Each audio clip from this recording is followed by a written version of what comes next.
பிரதமர் பதவியிலிருந்து விலகினார் மஹிந்த ராஜபக்ச. சற்று முன்னர் வெளியானது அறிவிப்பு. சூடுபிடிக்கும் காலிமுகத்திடல் சூழல். ஆயுதம் தாங்கிய இராணுவத்தினருடன் சவேந்திர சில்வா களத்தில். கொழும்பில் தீவிரமடையும் பதட்ட நிலை. பொதுமக்களுக்கு பிரதமர் மஹிந்த விடுத்த அறிவிப்பு.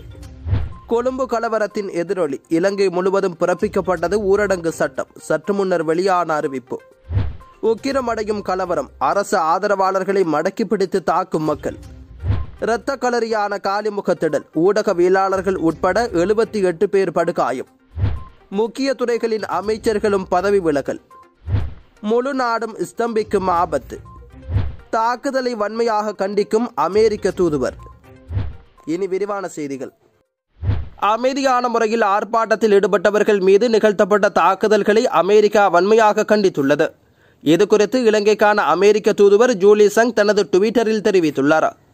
அமைதியான முறையில் ஆர்ப்பாட்டத்தில் ஈடுபட்டவர்கள் மீது நிகழ்த்தப்பட்ட தாக்குதல்களை வன்மையாக கண்டிப்பதுடன் இதுகுறித்து உரியவாறு விசாரணைகளை நடத்துமாறு வலியுறுத்துகின்றோம் என அமெரிக்க தூதுவர் ஜூலி சங் மேலும் குறிப்பிட்டுள்ளார். காலிமுகத்திடலில் ஏற்பட்ட கலவரம் காரணமாக காயமடைந்தவர்களின் எண்ணிக்கை மேலும் அதிகரிக்கப்பட்டுள்ளதாக தெரிவிக்கப்படுகின்றது. அதன் அடிப்படையில் இதுவரையில் சுமார் 140 பேர் வரையில் கொழும்பு தேசிய வைத்தியசாலையில் அனுமதிக்கப்பட்டுள்ளதாக தெரிவிக்கப்படுகின்றது. இதேவேளை காலிமுகத்திடல் மற்றும் அலரி மாளிகைக்கு முன்பாக இடம்பெற்ற மோதல் சம்பவங்களில் இதுவரை 78 பேரே படுகாயமடைந்ததாக முன்னர் தெரிவிக்கப்பட்டிருந்தது. அது தற்பொழுது சுமார் 140 பேர் வரையில் அதிகரித்துள்ளதாக கொழும்பு தேசிய வைத்தியசாலை தகவல்கள் தெரிவிக்கின்றன. கொழும்பு காலிமுகத்திடல் பகுதியில் பதட்ட நிலை தீவிரமடைந்துள்ள நிலையில் பிரதமர் மஹிந்த ராஜபக்ச பொதுமக்களுக்கு அறிவிப்பொன்றை வழங்கியுள்ளார். இது தொடர்பில் மஹிந்தவின் உத்தியோகபூர்வ டுவிட்டர் தளத்தில் பதிவிடப்பட்டுள்ளது. அந்த பதிவில் இலங்கையில் உணர்ச்சிகள் அதிகமாக இயங்கிக் கொண்டிருக்கும் இந்த வேளையில் பொதுமக்கள் நிதானத்தை கடைபிடிக்குமாறு கேட்டுக்கொள்கின்றேன். அத்துடன் இது வன்முறையை தூண்டும் என்பதை நினைவில் கொள்ளுங்கள்.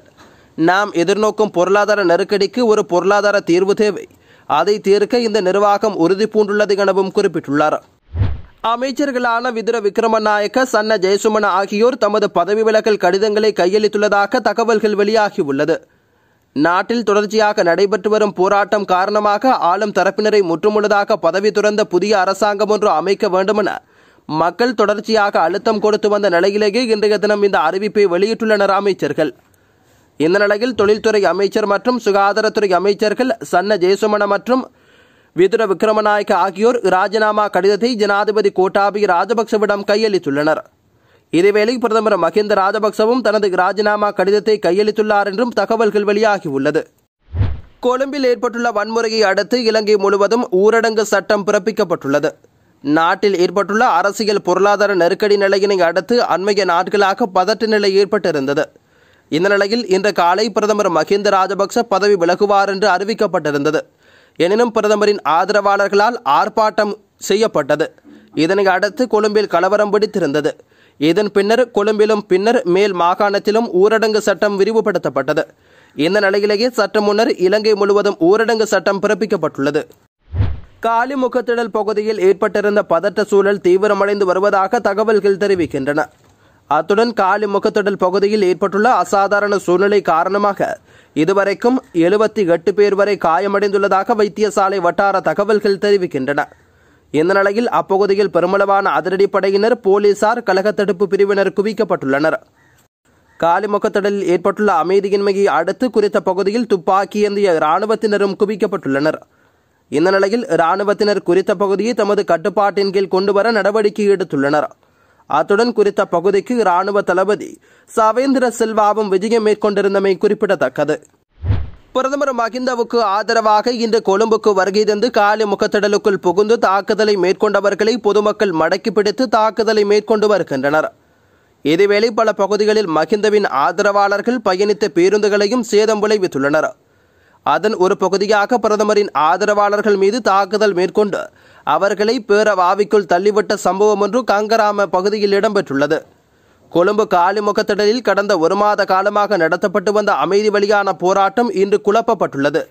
பிரதமர் மஹிந்தவின் ஆதரவாளர்கள் என்றும் பொதுஜன பெரமுனவின் ஆதரவாளர்கள் என்றும் தெரிவித்து பொல்லுகளுடனும் தடிகளுடனும் சென்ற குழுவினர் போராட்ட களத்தில் உள்ள கூடாரங்களை எரித்தும் அடித்து உடைத்தும் அராஜக செயலில் ஈடுபட்டிருந்தனர்.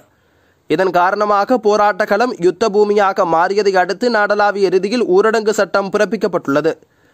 இந்த நிலையில் பிரதமர் மகிந்தவின் ஆதரவாளர்கள் என்று தெரிவித்து வந்தவர்களுக்கு வாவிக்குள் பொதுமக்கள் தள்ளியுள்ளனர். அதன் பின்னர் அனைத்து மக்களையும் அடித்து விரட்டியுள்ளனர். பிரதமர் மஹிந்த ராஜபக்ச பதவியை ராஜினாமா செய்துள்ளார். அதற்கான கடிதத்தை ஜனாதிபதிக்கு அனுப்பி வைத்துள்ளதாக தகவல்கள் தெரிவிக்கின்றன. இதேவேளை அமைச்சர்களான விதுர விக்ரமநாயக்க, சன்ன ஜெயசுமன ஆகியோரும் பதவி விலகல் கடிதத்தை கையளித்துள்ளனர். நாட்டில் ஏற்பட்ட பொருளாதார நெருக்கடி விஸ்வரூபம் எடுத்து அரசியலில் பாரிய தாக்கங்களை ஏற்படுத்தியிருந்த நிலையில் பிரதமர் மஹிந்த மற்றும் ஜனாதிபதி உள்ளிட்டவர்கள் பதவி விலக வேண்டுமென்ற கோஷம் அரசியலுக்குள்ளும் வெளியிலும் வலுப்பெற்று வந்தன. இந்த நிலையில் பிரதமர் மஹிந்த ராஜபக்ச பதவி விலக வேண்டுமென கடும் அழுத்தங்கள் பிறப்பிக்கப்பட்ட நிலையில் தற்போது அவர் பதவி விலகியுள்ளதாக அறிய முடிகின்றது. அழுத்தங்களுக்கு பயந்து தான் பதவி விலகப் போவதில்லை என இதற்கு முன்னர் மஹிந்த அறிவித்திருந்த நிலையில் உட்கட்சி மோதல்கள் அதிகரித்திருந்தன. இன்றைய தினம் தான் பதவி விலகுவதாக அறிவித்திருந்த நிலையில் இன்று காலை முதல் மஹிந்தவிற்கு ஆதரவானவர்களால் கலவரங்கள் உருவாக்கப்பட்டன. கொழும்பு காலிமுகத்திடல் முழுவதும் கலவர பூமியாக மாறியதை அடுத்து தற்போது மஹிந்தவின் ராஜினாமா செய்தி வெளிவந்துள்ளது. முழு நாடும் ஸ்தம்பிக்கும் ஆபத்து. சுகாதார சேவைகள் இன்று நள்ளிரவு 12 மணி மற்றும் அனைத்து சுகாதார சேவைகளும் இன்று பிற்பகலில் இருந்து தொடர் பணிப்புறக்கணிப்பில் ஈடுபட போவதாக சுகாதார தொழில் நிபுணர்கள் சங்கத்தின் தலைவர் ரவி குமுதேஷ் தெரிவித்துள்ளார். மைனா கோகம மற்றும் கோட்டா கோகம போராட்டக்காரர்கள் மீதான வன்முறை தாக்குதல்களை கண்டித்து அதற்கு எதிராக அனைத்து தொழிற்சங்கங்களும் இணைந்து கூட்டாக இந்த முடிவை எடுத்துள்ளதாகவும் அவர் குறிப்பிட்டுள்ளார். இதனிடையே சாதாரண பொதுமக்களின் அமைதியான போராட்டத்தின் மீது நடத்தப்பட்ட மிலேச்சத்தனமான தாக்குதல்களுக்கு எதிர்ப்பு தெரிவித்து நாளைய தினம் உடனடியாக தொழிற்சங்க போராட்டம் ஒன்றை அறிவிக்கப் போவதாக அரச வைத்திய அதிகாரிகள் சங்கம் தெரிவித்துள்ளது. அரச வைத்திய அதிகாரிகள் சங்கத்தின் நிறைவேற்றுக் குழு கூடி இந்த தீர்மானத்தை எடுத்துள்ளது. நாளை நடைபெறவுள்ள அவசர நிறைவேற்றுக் குழுவின் கூட்டத்தில் தொழிற்சங்க நடவடிக்கை தொடர்ந்து முன்னெடுத்து செல்வது பற்றிய முடிவு எடுக்கப்படும் என அரச வைத்திய அதிகாரிகள் சங்கம் குறிப்பிட்டுள்ளது. இதனிடையே போராட்டக்காரர்கள் மீது நடத்தப்பட்ட வன்முறை தாக்குதலை கண்டித்து கொழும்பு தேசிய வைத்தியசாலைக்கு எதிரில் தாதியர் உட்பட சுகாதார ஊழியர்கள் பெரும் ஆர்ப்பாட்டத்தை நடத்தியதுடன் அவர்கள் காலிமுகத்திடல் நோக்கி பேரணியாக புறப்பட்டு வந்துள்ளனர். அதேவேளை நாட்டின் அரசு துறை சார்ந்த தொழிற்சங்கங்களும் பணிப்புறக்கணிப்புக்கு அழைப்பு விடுக்கலாம் என தகவல்கள் வெளியாகியுள்ளன. இவ்வாறான சூழ்நிலையில் நாட்டின் செயல்பாடுகள் முற்றாக ஸ்தம்பிக்கும் நிலைமை ஏற்படலாம் என கூறப்படுகின்றது. கொழும்பில் இன்று மேற்கொள்ளப்பட்ட போராட்டக்காரர்கள் மீதான தாக்குதலை கண்டித்து நாடு முழுவதிலும் போராட்டங்கள் நடத்தப்பட்டு வருகின்றன. ஜனாதிபதி அரசாங்கம் உடனடியாக பதவி விலக வேண்டுமென நாடு முழுவதும் நடைபெறும் ஆர்ப்பாட்டங்களில் கலந்து கொண்டவர்கள் வலியுறுத்தி கோஷங்களை எழுப்பி வருகின்றனர்.